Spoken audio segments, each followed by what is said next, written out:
Muraho neza, nitwa Gami, the psychologist maze kwimenyera. Uyu munsi tugiye kuganira ku kintu cyitwa kugera ku ntego cyangwa se gukora ibintu ukabigeraho.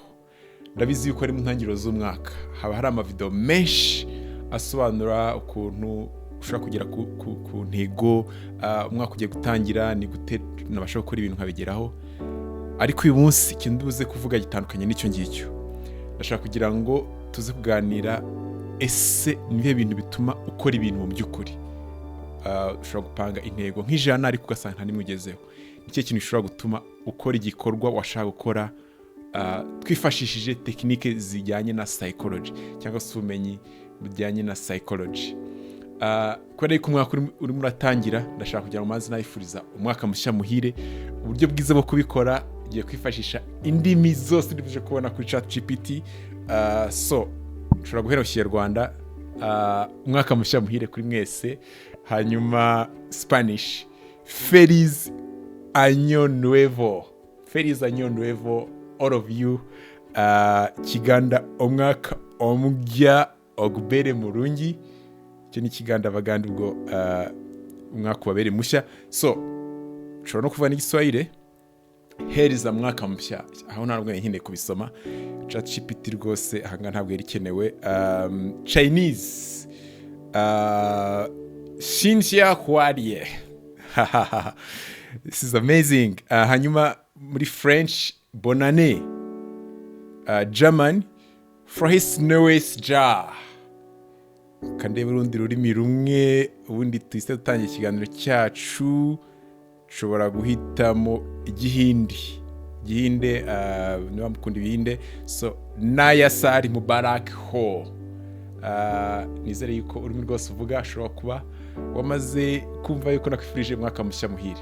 Anyways, reka dutangire. Hari ikintu nzi gikunze kuba ku bantu ugasanga yapanze intego, ashaka gukora ibintu bitandukanye. Uno mwaka ndashaka kugira ngo njye nkora siporo buri munsi, ndashaka kuba ku mubiri. Uno mwaka ndashaka kugira ngo nzahembwe amafaranga menshi ku kazi, bazampa promotion.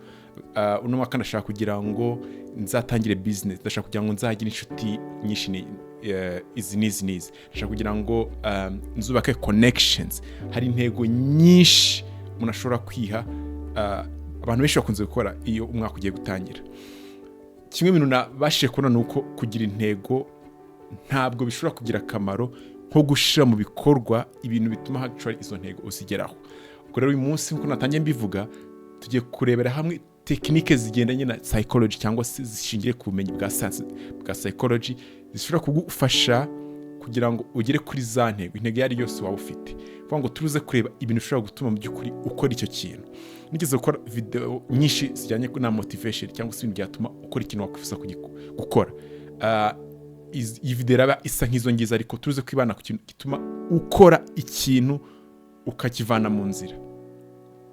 Nitwa Gami, the psychologist. Hano dusangiza ubumenyi bujyanye na psychology cyangwa se umenya muntu, ubumenyi bwose bujyanye no kudutekereza, uko twitwara, ariko tukaba twibanda ku bumenyi ushaka kudufasha gukemura ibibazo duhura nabyo mu buzima bwacu bwa buri munsi.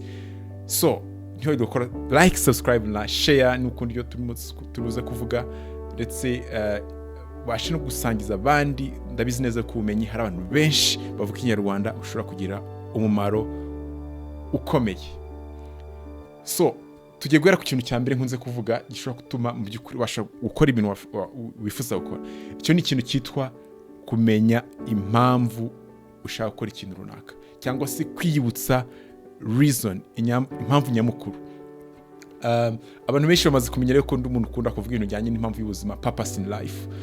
Kuko ndi ushaka kuvuga uti niba nshaka kuba promoted, nuko nshaka kwita ku muryango wanjye, ukahora ubyibutsa kubera yuko ari ikintu uri attached with, cyangwa se n'ikintu kikuri ku mutima byahatari. Cyangwa se ugasanga umuntu arimo arakora ikintu kubera yuko ashaka gukemura ikibazo runaka muri community. Ndashaka kuba urugero mu sportif kubera yuko ndashaka inspiring abana nabo bazaba sportif. Ndashaka kuba ku bantu mwiza n'abantu kugira ngo bimfashe kwegera abantu ku buryo tubasha gufashanya. Hari impamvu itari kuri wowe cyangwa se itari selfish, impamvu igamije gufasha abandi. Ariko ntabwo ari cyo cyonyine. Iyo tuvuga impamvu ushaka gukora ikintu, ishobora kugufasha ku motive. ushobora kureba no ku zindi mpamvu ushobora gutuma ukora ibintu.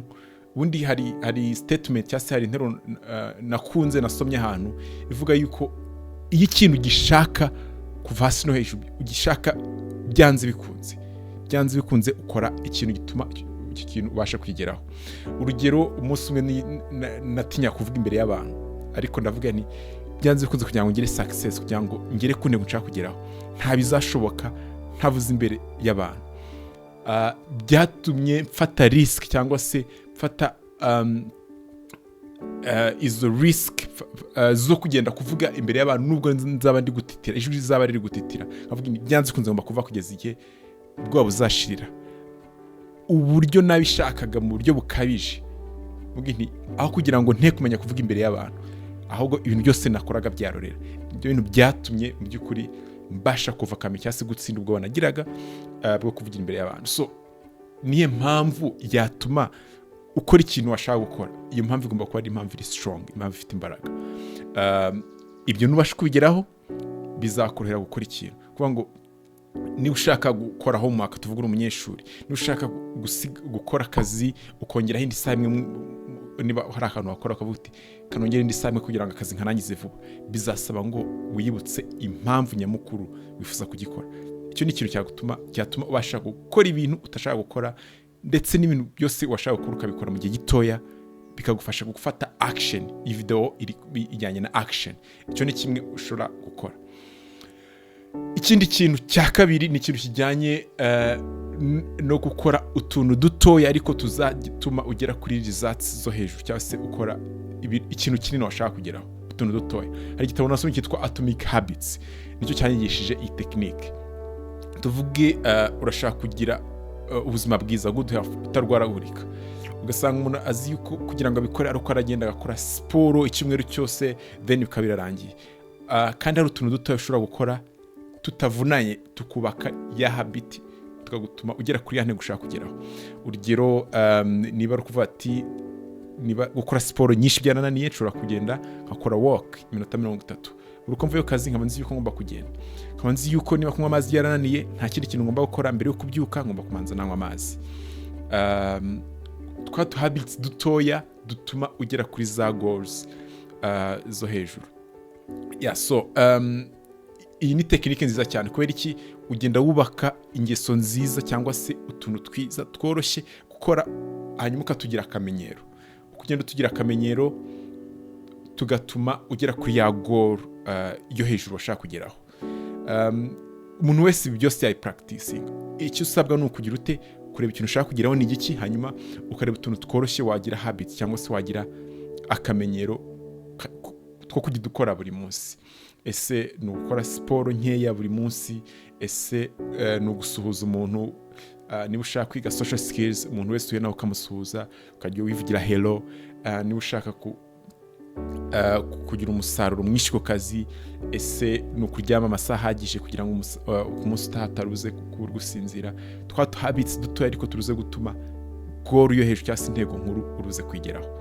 Indi tekinike ya gatatu tugomba kwibandaho ni tekinike ijyanye no kudesigninga environment cyangwa se ibintu bidukikije, ku buryo bitworohera gukora ibintu twashaka gukora biturutse ku buryo twadesigninze environment. Ndibuka umunsi umwe nigeze kwintego yo kuvuga uti ngomba gukora siporo saa 10 za mu gitondo, buri gitondo ngomba gukora siporo. Mbere yuko nkora ibindi bintu byose ngomba gukora kamuceka koroshye, nkakora stretching, nkakora siporo. Tugenda nyine muri kaminuza. Kimwe ibintu byamfashaga kwari ukurara nambaye imyenda ya siporo. Imyenda bujyanye muri siporo nagomba kurara nyambaye. Kubera iki? Nzi ko kuvuga ndabyuka ngiye gushaka hiri ntabwo byari buze kunyorohera. So na designinga environment ku buryo buze kunyorohera gukora icyo kintu. Hanyuma nkashiramo alarm. Gukoresha schedules. Abantu bafite ama smartphones bisigaye byoroshye ku buryo telefoni kwibutsa ikintu cyari cyose ugomba gukora. Alarm ikambyutsa, ye nkashiramo n'umuziki urubuze guhita nkangura mu buryo bworoshye. So nabaga ndi ku designing environment. So ibintu bijyanye no kureba inshuti zibuze ko kwibutsa gukora icyo kintu. Niba ufite ureba ama video menshi kuri YouTube, ukashiramo ama video urubuze kuvuga ibintu ushaka gukora.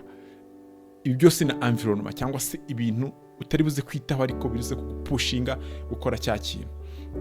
So, iki nicyo bita nudging yourself cyangwa se kudesigning environment ku buryo uruze kugufasha kugera kuri goal runaka. So niba ufite goal yo kurya neza kugira ngo utakaze ibiro cyangwa se wubake umubiri, ukabuza ibyo bintu ukeneye ukabishira ahantu ubireba. Niba ufite goal yo kwiga amasaha menshi, ukabuza yuko ibitabo uruze kubishyira hafi ku buryo nukenera kwiga utari buze kujya kure, bitabuze gusaba imbaraga nyinshi. Niba uzi yuko uri bujye muri siporo nkuko nayivuze, ukaba ushobora kugira ute kugenda ugatura hafi y'ikibuga ku buryo kujya muri siporo bize korohera, cyangwa se ukabwira inshuti yawe uti nujya muri siporo uze kunyuraho. So n'utuntu ukorera environment cyangwa se ukora mu bintu bikuzengurutse ku buryo bize gutuma goal yawe ubasha kuyigeraho. Hanyuma ikindi kintu cya kane cyamfashije ndetse cyanagufasha mu bijyanye no kwachivinga goal ni ikintu kijyanye no gukora ikintu wagishizeho umutima wawe wose, kuvuga ngo do it all in. Iki ni ikintu nigeze kwifashisha igihe ndimo ndiga kuvuga igifaransa. Icyo gihe hari umuntu arambwiye yuko agomba kumpa akazi kandi ako kazi kagomba kuba kari mu gifaransa. Nari namwemereye ko nzi igifaransa, ntawe namubeshye, nari nzi igifaransa cya bonjour, ariko ntabwo nari nzi igifaransa gihagije ku rwego rw'akazi yaragiye kumpa. So ikintu nifashishije, navuze nti ibintu byose ngomba gukora bigomba kuba biri mu gifaransa. Niba ari uguteka ngomba guteka mu gifaransa. Sorry, maybe that's not correct. Ariko niba umuntu wese ngomba kuvugisha ngomba kuva mu gifaransa. Niba ari telefone yanjye ngomba kuba mu gifaransa. Machine yanjye ngomba kuba mu gifaransa. Video ngomba kureba kuri YouTube zigomba ziri mu gifaransa. So ibintu byose ushaka gukora ukajyamo wabigiyemo wese. So iki ni ikintu kigufasha gukora cyane cyane ushaka goal isaba imbaraga nyinshi cyangwa se isaba umuhate mwinshi.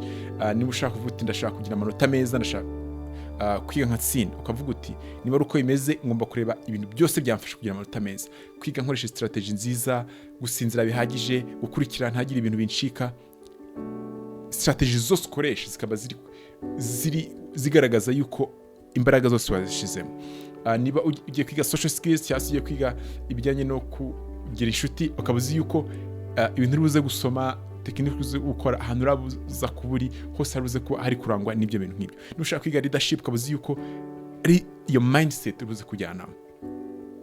Icyo nicyo kintu gishobora kugufasha gufata action cyangwa se gukora ikintu kiraza gutuma ugera ku ntego runaka mu buryo bworoshye. Ikintu cya nyuma cya gatanu ni ikintu kijyanye no kwiga kuyobora amarangamutima, managing emotions. Ntabwo nshobora kuvuga ibintu bijyanye no gukora action na motivation ntavuze ikintu kijyanye n'amarangamutima, kuko hari amarangamutima ushobora kugira agatuma udakora ikintu runaka. Urugero, niba ndi kumva mfite agahinda, hari ibintu ntashobora gukora. Niba ndi narakaye, ntashobora gukora n'ibintu ntashobora gukora. So kimwe bintu umuntu wese aba akeneye kumenya ni ukwiga kuyobora amarangamutima, byita emotional intelligence.